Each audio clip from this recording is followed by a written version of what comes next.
Işkın biz sabah ezandan sonra kalkıp namazı kılıp gidiyoruz. 3 saatlik yoldur abi. Alacakaya gidiyoruz.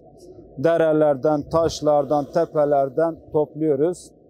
Ve saat 12'de getirip satıyoruz. Bu ışkın kolesterola, şekere, tansiyona çok iyi geliyor. Kilosu burada 50 milyondur. Talep de çoktur. Çok şükür her gün getirip bitirip el evimize gidiyoruz. Bu healing de gerçekten bu healing de yani duyduğum kadarıyla kansere çok iyi geliyor. Yani kanserin hücrelerini öldüren bir maddedir abi. Yani çorbası olur, pancarı olur.